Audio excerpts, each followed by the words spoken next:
시청자 여러분, 다시 오늘 제주 4.3 사건 문과 답 시간입니다. 오늘은 질문 40번째로 다시 돌아가겠습니다. 퀘스천 40번째 질문입니다.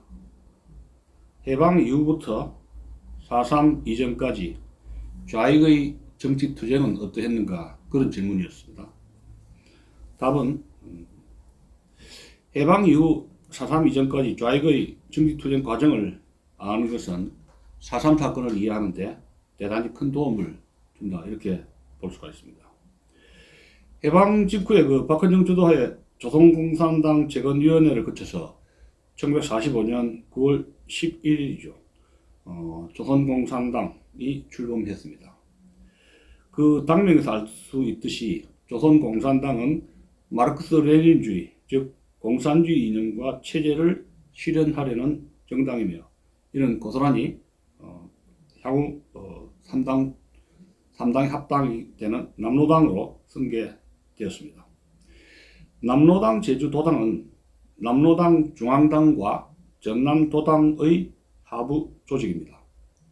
특이한 것은 1946년 8월 1일 제주도가 전라남도에서 분리되어 도로 승격하였음에도 불구하고 남로당 제주도당은 전라남도 도당부 산하 도당 조직으로 그 지령에 따라 투쟁을 전개했다는 사실입니다.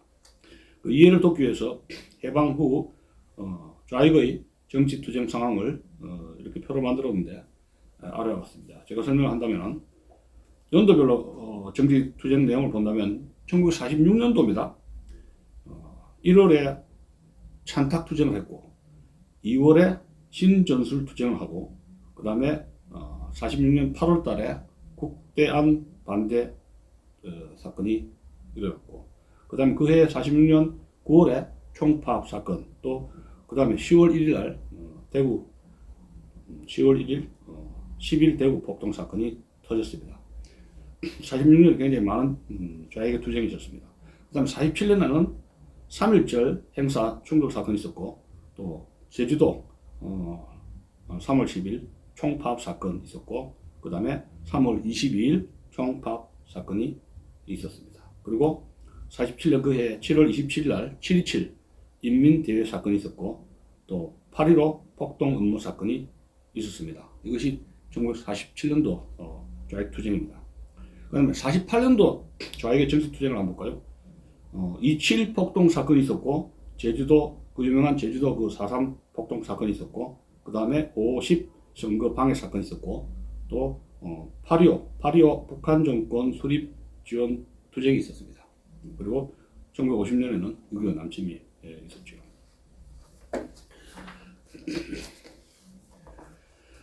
이 표에서 보는 것과 같이 아까 설명했지만 이 모든 투쟁은 소련과 북한 공산주의 노선을 선택한 동일 목적을 가진 동일 세력, 즉 남로당에 의해 일관성 있게 지속적으로 전개된 투쟁임을 잘 알 수가 있고, 따라서 제주 4.3 사건은 이러한 일련의 투쟁의 연장선에서 그 일환으로 일어난 사건이다, 이렇게 이해를 해주시면 되겠습니다. 조선공산당이나 그 후신인 남로당이 대한민국을 상대로 벌인 각종 투쟁은 어마어마합니다. 끔찍합니다. 제주 4.3 사건이나 9월 총파업 등을 한 건으로 계산해도 무려 977개의 크고 작은 폭동과 테러를 자행하면서 저항을 했습니다. 1945년 8.15 해방 후부터 1950년 6월 24일 6.25 전쟁 전날까지 군대와 경찰, 군경 8,824명이 전사한 사실만 봐도 대한민국 건국 전후가 얼마나 험난했는가를 잘 알 수가 있습니다. 군경이 6.25 남침 8.15부터 해방 이후부터 6.25 남침 전날까지 군인과 경찰의 전사 사망자 숫자만 하더라도 8,824명이나 되었다는 겁니다. 이게 결코 작은 숫자가 아니죠. 이를 극복하고 대한민국을 건국하고 지켜낸 날을 어떻게 지켜낸 날을 생각하면 기적과 같고, 이것은 애국가 가수에서 나오는 하나님이 보호하셨기에 가능했지 않는가, 그런 생각을 하게 되는 것입니다. 자, 그래서 아까도 이야기했지만 이 사건들 쭉 설명하고 그 중에서 47년 3.1 충돌 사건이나 제주 3.10 3월 10일 총밥 사건은 별도로 다음 장 제7장에서 설명을 드리도록 하겠습니다. 이번 시간에는 46년 신탁 통치 찬성투쟁, 즉 46년 초에 있었던 그 찬탁투쟁, 이것을 좀 설명을 해드리겠습니다. 45년 12월 16일부터 26일까지 미국, 영국, 소련 3국 외상이 모스크바에서 회담을 했습니다. 제2차 세계대전 전후 처리 문제를 논의하기 위해서 이 회담을 흔히 모스크바 3상회의라고 부릅니다. 이 회담에서 한국을 최장 5년간 신탁 통치하며 미소 공동위원회, 약칭 미소 공의를 구성하여 향후 창립될 조선의 임시정부를 지원하도록 결정을 했습니다. 45년 12월이죠. 이러한 그 신탁 통치 사실이 28일 국내에 전파되자 좌익 우익 다같이 신탁 통치 결사 반대 운동이 전국에서 촉노도와 같이 일어났습니다. 왜냐하면 일제 36년간 악독한 식민지 생활에서 해방되었는데 다시 5년간 강대국의 신탁 통치를 받는다는 것은 우리 국민들이 참으로 받아들이기 어려운 일이었기 때문입니다. 완전한 독립정부를 갈망하던 우리 국민들은 좌익 우익 따질 것 없이 신탁 통치를 결사 반대한 것은 당연한 일이었습니다. 박헌영을 비롯한 좌익들도 즉각 반대하였고 12월 31일에는 조선공산당 서울시위원회 위원장 김삼룡이가 반탁전단을 제작하여 시내에 살포하기도 했던 것입니다. 이처럼 우익과 함께 반탁운동을 전개하던 좌익은 소련의 지령을 받고 1946년 1월 2일 조선공산당 중앙위원회가 아무런 해명도 없이 신탁 통치를 찬성하는 성명을 발표하면서 찬탁으로 돌변했습니다. 그것이 1946년 1월 2일이었습니다. 이러한 배경에는 소련 시스차코프 대장과 레베데프 소장 등이 1946년 1월 초 박헌영을 평양으로 불러서 소련의 정책인이 찬탁에 따르라며 명령식 설득을 했기 때문입니다. 이에 대해 좌익들은 신탁 통치가 영어로는 트러스트십이지만 러시아어로는 꼬빼제라는 말로써 이는 후견이라는 뜻이고, 따라서 5년 이내의 후견제는 신탁 통치가 아니라 원조와 협력이라는 궁색한 궤변까지 동원하여 국면 전환을 시도했던 것입니다. 심지어 신탁 통치라는 용어의 사용은 공산당의 신문에서 금지되었고 언제나 후견이라는 용어가 쓰여졌던 것입니다. 이때부터 우익은 초지일관 반탁을 주장하면서 정치 제도로 자유민주주의 체제를, 경제 제도로 자유시장 경제 체제, 즉 미국식 자유민주주의 국가를 건설하려 했고, 좌익은 찬탁으로 돌아서면서 정치 제도로 인민민주주의, 경제 제도로 계획경제 체제, 즉 소련식 전체주의 공산주의 국가 건설을 목표로 하는 것이 명백하게 드러났습니다. 이때부터 좌익과 우익 간에 사생결단 충돌하게 되고 남로당이 각종 집회를 통하여 찬탁투쟁을 전개하면서 미군정을 압박했는데 이를 찬탁투쟁이라 부릅니다.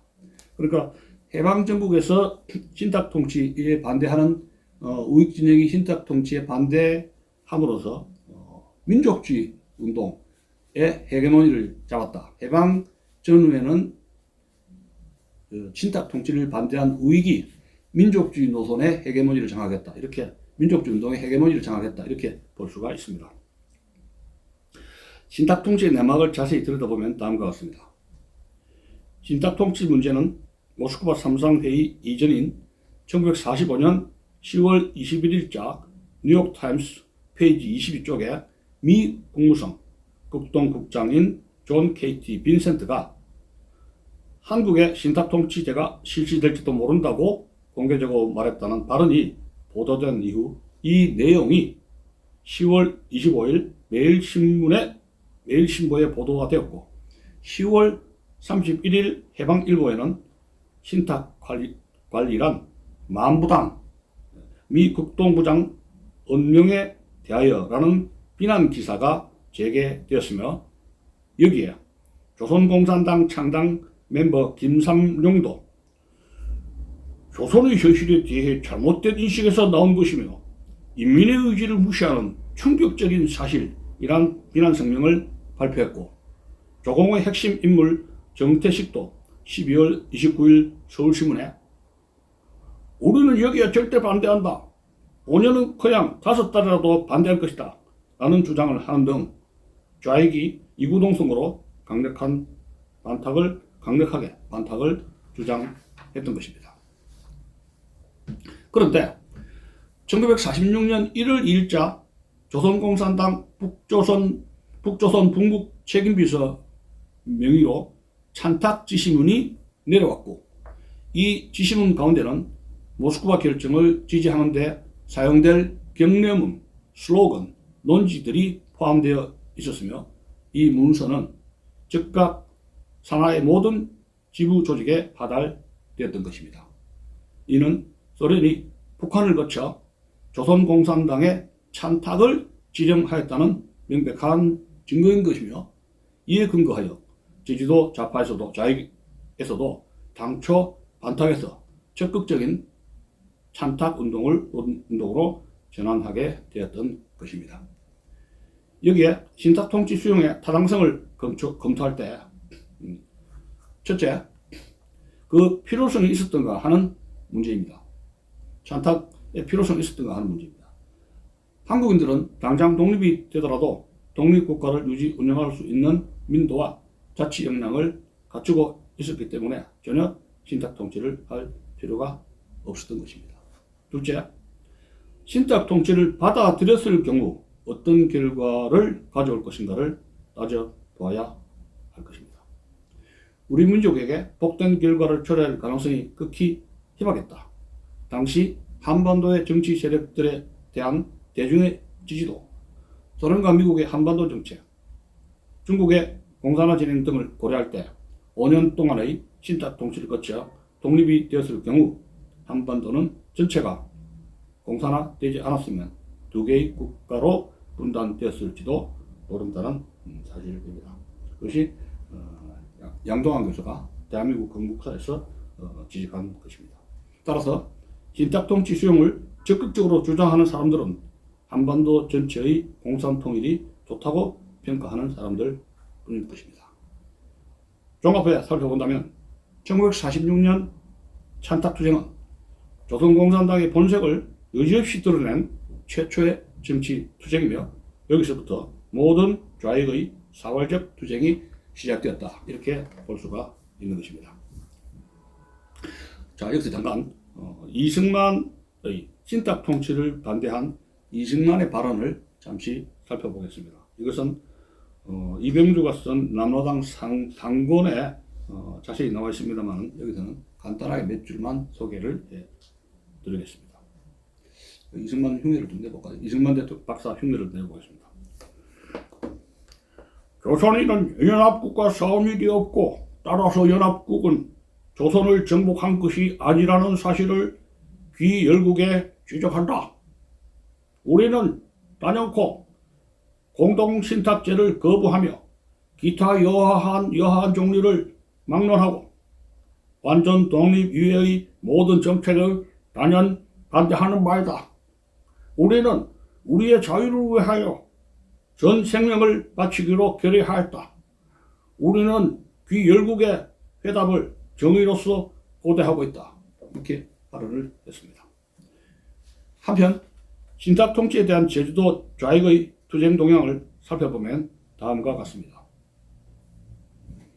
제주도를 비롯한 각 면에서 반탁군중대회 1946년 1월 15일자입니다. 반탁군중대회를 46년 1월 15일에 열었고 또 반탁시위도 결행하였다.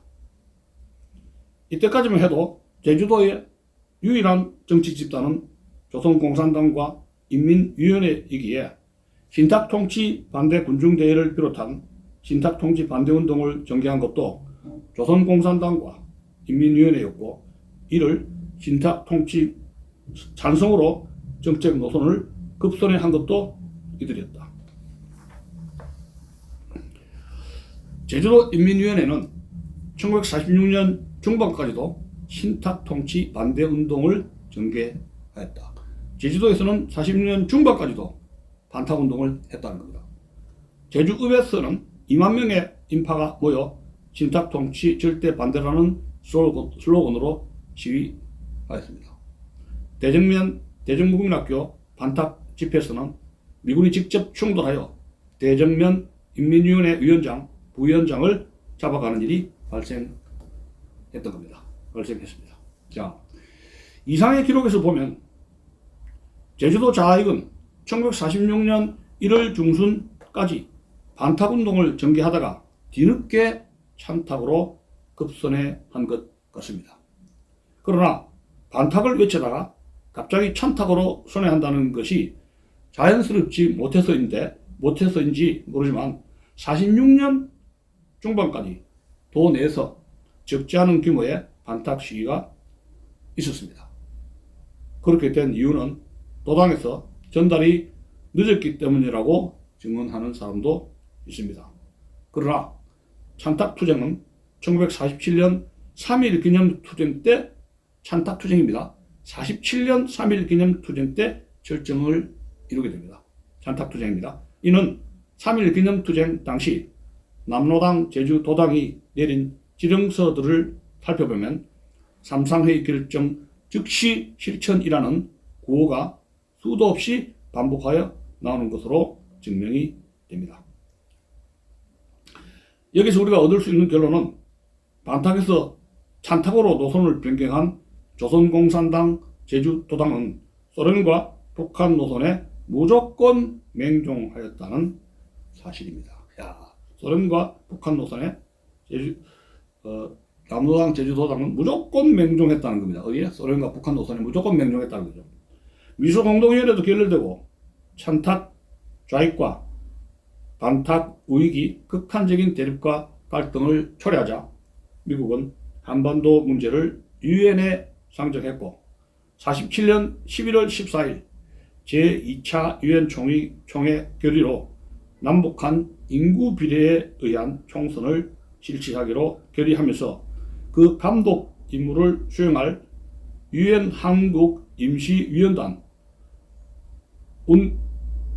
운트코라고 합니다. 유엔 한국 임시위원단을 구성하여 한국에 파견했습니다. 자, 그런데 문제가 발생했습니다. 이것도 볼까요? 그럼 소련이나 북한 그리고 남로당이 유엔 결의에 따라 유엔 한국 임시위원단의 감독 아래 남북한 총선거를 수용했다면 한국은 통일정부가 구성이 되었던 겁니다. 되게 되었습니다.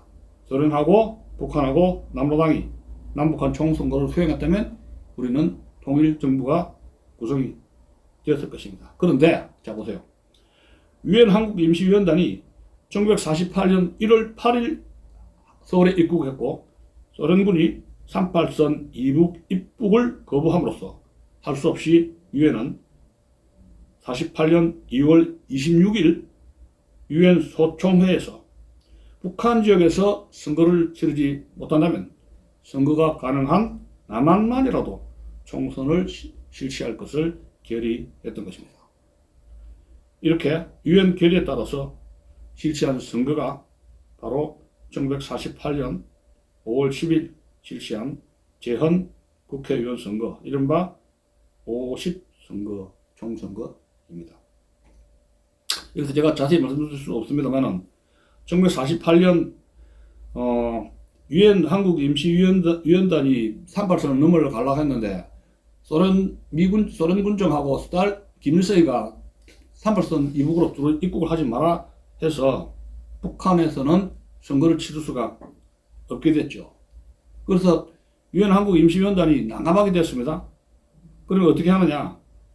유엔 소총회 2월 26일 유엔 소총회에서 이제 투표를 하게 되는데 남한만이라도 총선거를 치러야 되겠다 해서 이제 미국 소련 이렇게 표대결이 벌어졌는데 물론 압도적으로 미국 쪽에 남한만이라도 총선해야 된다는 그런 선거가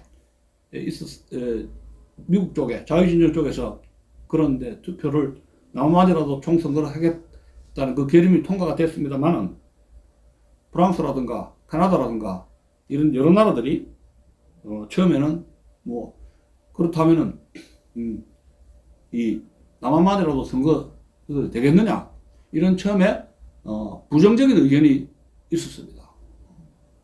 캐나다, 호주 이런 나라들이.